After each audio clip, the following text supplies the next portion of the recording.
গৌতম বুদ্ধকেই আধ্যাত্মিক গুরু হিসেবে গণ্য করা হয়। আপনি যদি তার নির্দেশাবলী অনুসরণ করেন তবে আপনার জীবন শান্ত হবে। তিনি আমাদের শিখিয়েছিলেন কিভাবে জীবনের দুঃখগুলি কাটিয়ে উঠতে হয়, দুঃখ কোথা থেকে আসে এবং এই ব্যথার কারণ কি। তিনি সত্য, শান্তি, মানবতা ও সাম্যের প্রচার করেছিলেন। আপনি যদি এই গল্পের মূল ধারণাটি আপনার হৃদয়ে উপলব্ধি করেন এবং এটি অনুসরণ করেন তবে আপনার জীবনে কোনো দুঃখ থাকবে না। বন্ধুরা, ভিডিওটি শুরু করার আগে তোমাদের কাছে একটি অনুরোধ, যদি ভিডিওটি ভালো লাগে তাহলে লাইক, শেয়ার ও সাবস্ক্রাইব করতে ভুলবেন না। তাহলে আর বেশি কথা নয়, আসা যাক মূল বিষয়ে। একবার এক ব্যক্তি গৌতম বুদ্ধের আশ্রমে এসে দুঃখকে নিয়ে কিছু প্রশ্ন বুদ্ধকে বলেন। তিনি বুদ্ধকে বলেন, হে বুদ্ধ, আমার মনে কিছু প্রশ্ন আছে। আমি আপনার কাছ থেকে সেসব প্রশ্নের উত্তর জানতে এসেছি। ভগবান বুদ্ধ বললেন, বলুন তো আপনার প্রশ্ন কি আছে। লোকটি বলল, আমি আমার জীবনে মোটেও সুখী নই। আমি সবসময় খুব দুঃখিত, জীবনে সুখ নেই। আমি জানতে চাই আমার সাথে কেন এমন হয়। গৌতম বুদ্ধ বললেন, প্রথমে তুমি তোমার দুঃখের কারণ বলো। আপনার দুঃখ এবং উদ্বেগের সঠিক কারণগুলি কি কি। লোকটি বুদ্ধের কথায় কিছুক্ষণ চিন্তা করে বলল, এটা কি ধরনের প্রশ্ন? আমি আপনাকে জিজ্ঞাসা করছি এবং উত্তর না দিয়ে আপনি কি আমাকে আবার জিজ্ঞাসা করছেন? বুদ্ধ হেসে বললেন, এটা তোমার দুঃখ। আপনার দুঃখের কারণগুলি কি তা আপনার জানা উচিত। লোকটি বলল, বুদ্ধ, আপনি একজন সাধক, আপনি মন পড়তে জানেন, আপনার সবকিছু জানা উচিত। বুদ্ধ মৃদু হেসে বললেন, এটা তোমার ভুল। আপনি মনে করেন যে অন্য কেউ আপনাকে আপনার দুঃখ থেকে মুক্তি করবে, কিন্তু এটি কখনোই হয় না। আপনার সমস্যার সমাধান শুধুমাত্র আপনি করতে পারেন। আমি ঠিক তোমারই মতো, পার্থক্য একটাই, আমার কোনো বিভ্রান্তি নেই। যেদিন আপনার ভেতরে বিভ্রান্তি শেষ হবে, আপনার সমস্যা সমাধানের জন্য আপনাকে কোনো বুদ্ধের কাছে যেতে হবে না। আপনি কি কখনো ফুল মনোযোগ দিয়ে দেখেছেন? লোকটি আশ্চর্য হয়ে বলল, কে ফুল দেখেনি? বুদ্ধ বললেন, ফুল সকালে পাখির মতো দিনে ফোটে এবং সন্ধ্যায় শেষ হয়। যদি ফুলটি জানতো যে একটি সন্ধ্যায় শেষ হবে তবে ফুলটি নিজেই ফুটতো না। এইভাবে আপনি যদি সর্বদা দুঃখের কথা চিন্তা করেন তবে আপনি কখনোই সুখী হতে পারবেন না। আপনার জীবনে এখনো অনেক জিনিস রয়েছে যা আপনাকে সুখীভাবে বাঁচাতে পারে। আপনি হাসতে পারেন এবং আপনি জীবন উপভোগ করতে পারেন। এই পথে না চললে তুমি জীবনে সুখ পাবে না।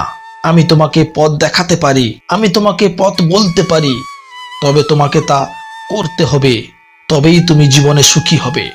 এই কথা শুনে লোকটি কিছুক্ষণ চিন্তা করে চুপ হয়ে গেল।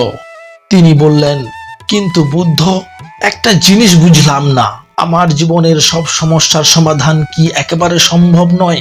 বুদ্ধ উত্তর দিলেন, কেউ যদি আপনার কাছে এসে বলে আপনি আগামী 10 মিনিটের মধ্যে মারা যাবেন, সেরকম আর কোনো সমস্যা আপনার মনে থাকবে না, কারণ সেই মুহূর্তে আপনি কেবল জীবনের পরম সত্য যা মৃত্যু সম্পর্কে চিন্তা করবেন।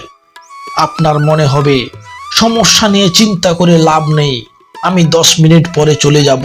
আমরা কখনোই ভাবি না যে এই জীবন ফ্লাইট। আমাদের আকাঙ্ক্ষাগুলি এতটাই শক্তিশালী হয়ে ওঠে যে আমরা আমাদের জীবনকে অমর হিসাবে গ্রহণ করি। জীবনের সুখ দুঃখ চিরস্থায়ী নয়। এই সুখ দুঃখের কারণ আমাদের কর্ম এবং আমাদের চিন্তা। লোকটি মনোযোগ সহকারে বুদ্ধের কথা শুনছিল। তিনি বললেন, তাহলে আমার কি সবসময় মনে করা উচিত যে আমি মারা যাচ্ছি, তাতে কি সমস্যার সমাধান হবে? বুদ্ধ বললেন, না, এমনটা কখনো ভাববেন না। শুধু মনে করুন, এই পৃথিবীতে আমার অস্তিত্ব অনিশ্চিত এবং যতদিন আমি আছি বা থাকবো ততদিন আমি সুখে থাকবো। খুব সাবধানে চিন্তা করুন, আপনার কাছে এখনো অনেক কিছু আছে যা আপনাকে খুশি এবং আনন্দিত করে। তাহলে তাদের সাথে বসবাস করুন, মন ঠিক করুন এবং দেখুন আপনার মনে কোনো বিভ্রান্তি নেই। জীবনের সকল দুঃখ বেদনা কামনার কারণে হয়। মনকে নিয়ন্ত্রণ করুন। মনকে শিশুর মতো সরল করতে পারলেই পাবে আনন্দ সুখ। লোকটি জিজ্ঞেস করলো, আমি কিভাবে মনকে নিয়ন্ত্রণ করতে পারি? আমাদের সুখ এবং দুঃখের মধ্যে পার্থক্য জানতে হবে। আমাকে বুঝতে হবে আমার কাছে সুখ কি আর দুঃখ কি। মনকে এমনভাবে নিয়ন্ত্রণ করতে হবে যাতে চরম সুখেও সুখী না হয়, চরম দুঃখেও দুঃখী না হয়। আমাদের অবশ্যই মধ্যম অবস্থানে অটল থাকতে হবে। বাস্তব জীবনের বিশ্লেষণ করলে দেখা যায় আমার দুঃখগুলো কি বা সেই দুঃখের কারণগুলো কি। শেষ পর্যন্ত আমরা বুঝতে পারি যে সমস্ত দুঃখের কারণ আমরা নিজেরাই এবং মন নিজেদেরকে পরিচালনা করে।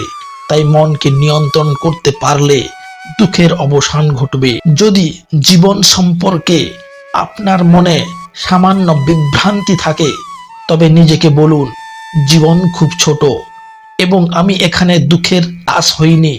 বিশ্লেষণ করুন এবং দুঃখের কারণ খুঁজে বের করুন এবং অবিলম্বে এটি ধ্বংস করুন। তবেই আপনি চিরন্তন সুখ এবং চিরন্তন আনন্দ পাবেন।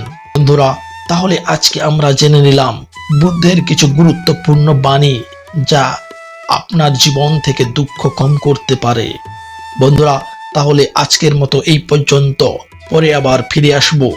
ততক্ষণ আপনারা ভালো থাকুন, সুস্থ থাকুন। Good bye.